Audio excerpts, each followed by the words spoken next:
guys, welcome to Retro Ritchie.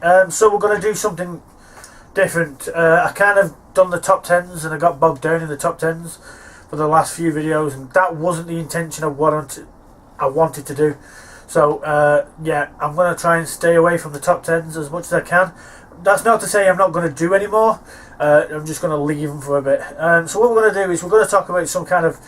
We're going to break it down. I'm going to do reviews of some videos that I found in the shop, some old retro TV shows, retro movies, whichever you want. Some things that I've recently watched, or like I've been through the DVD stores and I've found. We're also going to talk about news and what's happening retro-wise, and TV and films and all that sort of stuff. So yeah, that's what we're going to try and do a bit more. So with news, there's quite a few things. A lot of shows seem to be coming back. It's kind of like Hollywood or television have just completely lost originality. And don't get me started on Disney. Disney have not had an original idea for at least 3 to 4 years. And before you start anything, Pixar is not Disney. Well, think about it, right? Everything now in Disney, right? I said I'm not starting on Disney, but I'll start with this. Everything now in Disney is a recreation of an old cartoon. They got bogged down. They tried to do an original idea with Tomorrowland. That failed, so they started redoing the cartoons again. So, unfortunately, Tomorrowland, it's your fault. We were going to have Tron 3. Tomorrowland failed. It's your fault. Anyway, I'm not doing Disney. Disney, no. Anyway, so yeah, a lot of these things are being remade, and we've had a couple now in the UK. First off, they're thinking of bringing Porridge back. This is the one I heard. If you don't know about Porridge, Porridge was Ronnie Barker, and he was set in Slade Prison, and it was mainly the two main characters, or three main characters, were Ronnie Barker's Fletch, Richard Beckinsale's Gobber, and then Fulton Mackay's Mr. Mackay. The idea that they're bringing this back is that it's going to be Fletcher's grandson, also called Fletcher. He's going to be a lovable rogue. It's pretty much going to be the same idea as Porridge, and I think it is Ian LaFrenne and the other guy who is writing it. So if it's any good, it'll be really good. If it's exactly the same, it's going to be a car crash. I'm just warning you. The other kind of comeback, kind of reboot, well, not really a reboot, they're actually calling it Series 6, Cold Feet. Yep, Cold Feet, if you haven't noticed or you haven't read, is coming back. They start filming in Manchester in 2016, February I believe. The good thing about this is they have got all the cast together, bar Helen Baxendale, but that's a little bit of a spoiler, so we're not talking about why. But yeah, all the cast is coming back. We've got John Thompson, Faye Ripley, who else have we got? James Nesbitt. I love James Nesbitt, so I'm really happy they're bringing him back. Again, if it comes back and it's really good, it's going to be brilliant. If it comes back and it's awful, car crash. So, it's on you, ITV. It's on you. BBC don't seem to be wanting to make any more programmes anymore. ITV are hitting the retro full on, so it's all your fault. There's been more talk about the Star Wars. We're less than a month before the Star Wars release, and I'm going to do a video special on Star Wars coming up soon before the release, so I'm not going to talk about it. I am very nervous about Star Wars. I'm always very nervous when a film comes out and there's a load of hype. It always, yeah, if it's too much hype, it tends to be everyone gets their high expectations and it falls flat. Yeah, but in saying that, I do have confidence in J.J. Abrams. But like I said, I'm not going to talk any more about that because I am going to do a Star Wars special before the new film comes out. I will be joined by my brother-in-law. He's also a Star Wars fan, and we're going to be talking about what we think we're going to expect from the new film and whether we think it's going to be any good. And before you start going off, I am a big fan of the prequels, so don't start. Yeah. Anyway, so yeah, like I said, that's pretty much, I think, it for the retro news. If I do find any more, I will say anything on the next video. But yeah, that's it. So I was in the shop the other day. I think it was CEX, For those of you who don't know other countries and you don't have it, CEX is kind of like a second-hand DVD, music, games shop. You go in, you can trade, or you can buy whichever you want, or you can sell. Basically, it's like a pawnbroker's cash converter type stuff. And I was in there, and I did manage to find this. Yep, I'm going to show you on the screen, if you can see it. It's Peter Pan and the Pirates, the original Fox Kids cartoon. Now, I've looked on Amazon. This is the only one I can find. There's no more.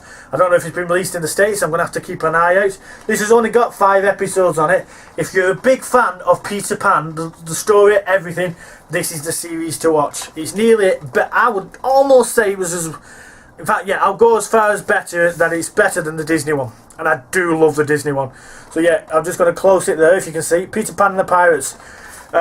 It's complete. If you're used to the Disney one, throw that out. Hook is completely different. It's Tim Curry. Tim Curry is doing the voice for Hook. If that doesn't sell it to you, I don't know what will. Honest. Tim Curry, the voice just alone will do it. Home Alone 2, the voice, yeah, it's Tim Curry. It's Tim Curry. But yeah, the stories are they're not very adulty, but they do enough so the adults will enjoy it. So this is just my basic review. Like I said, it's only got like 5 of the episodes on. I don't know if you can see there. But it is worth a view. And I mean, if you can find it, brilliant. Buy it, check it out. And if you do like your retro cartoons, that's the one. Yeah, another thing I did point out, and I weren't going to do this, but I did pick this up recently in a DVD store. So I'm just going to grab this. And I think I found this in HMV. It's another series. Okay, so this is not as good as Peter Pan and the Pirates. A lot of people do not like this. But if you're a big Ninja Turtles fan, and you've seen the 80s cartoons, you're watching the new animated one on Nickelodeon now. You watched the 2003, you've seen all the movies, even the new one. Then you're going to watch everything, basically. If you've seen all that, you're going to want to watch this. This is Ninja Turtles: The Next Mutation. Okay, so yeah, there's some good things about this, some bad things about this. The bad thing is, and you're gonna all boo me, it was produced by Haim Saban. Okay, for those of you who do not know who Haim Saban is, yeah, he created the Power Rangers. He basically brought the idea from the Power Rangers from Japan to America. That being said, I have always stated that Haim Saban is not a producer, he's a businessman. Where he can save the money, he will. And you will find some of the tropes that are in the original Power Ranger series are in this. They reuse footage, they reuse a lot of like the music. A lot of the music on the DVD has been changed, I will warn you, from the original TV. So if you're used to the really cool Next Mutation rap theme, gone. Sorry, gone. Obviously they couldn't get rights, which is ironic considering the fact that it was written for the DVD or the TV show. But yeah, the original music has been changed. Therefore, again, it is the complete series, and it is worth a watch. It is worth a watch. There is the controversy of the 5th turtle. Yeah, for those of you who haven't watched the series, and I do urge you to watch it, just for a nostalgic case. If you do like your nostalgic programs, watch it. For those of you who don't know, they brought in a female turtle in this series.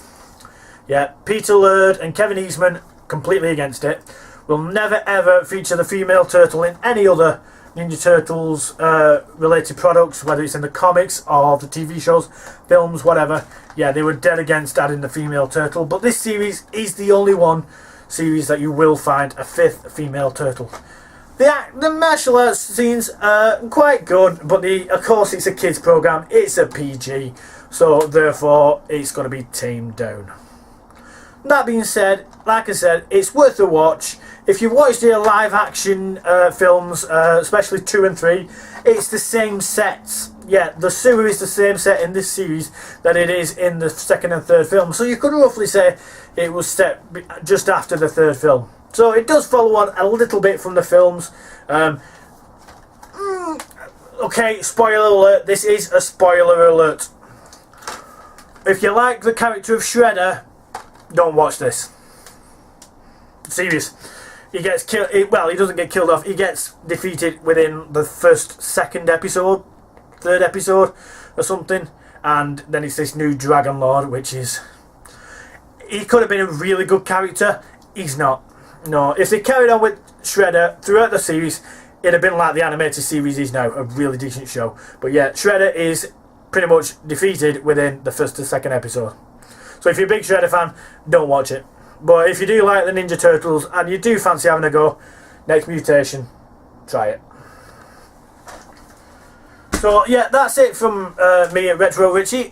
We will do another episode soon where we will be discussing another retro DVD that I find in the shops or recently I watched. But until then, see you soon.